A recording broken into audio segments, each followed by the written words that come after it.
There are not many small-town kids who grew up and wanted to be an author and became one in their hometown and could survive long enough to be honored in this way.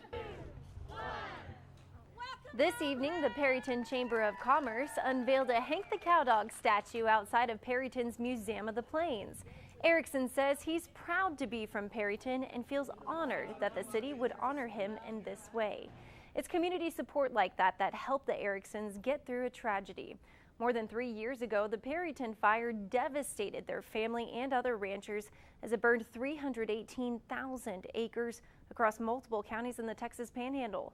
The fire claimed the Ericksons' home, but they have since rebuilt and are even venturing into a new platform for the Hank the Cowdog series. I caught up with them to see what they're doing now.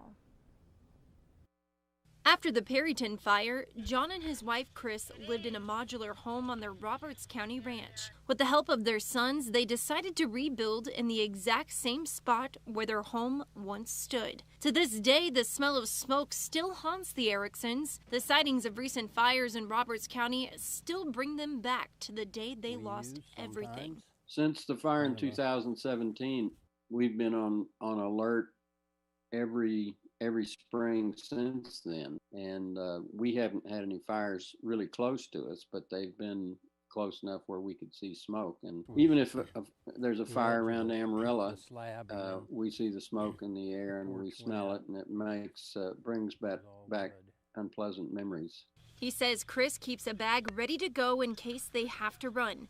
They've even bought high-quality smoke masks that are used by firefighters in the event they are trapped in the canyons of their ranch once again. Erickson continues to write 2 Hank books every year and record them as audiobooks.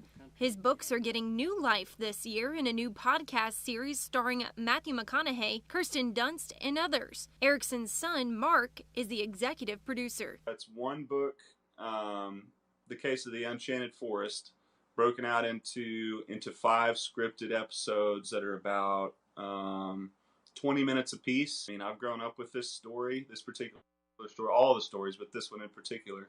And I know exactly what happens in the story, but after an episode that leaves you on a cliffhanger, I'm like, I got that feeling like I got to find out what happens next. John says in the beginning he wasn't sure how he would respond to other people doing his character voices, but he believes the writer and director of the podcast, Jeff Nichols, did a great job preserving the legacy they've built and protected for 35 years. I think he was very sensitive to our expectations. He stayed very close to the language in the original book, and he used his good instincts to choose actors and actresses who he thought could do the characters. The podcast series has seen a success. At one point this September, it was the number 10 podcast on all of Apple Podcasts. It was a lot of hard work by a bunch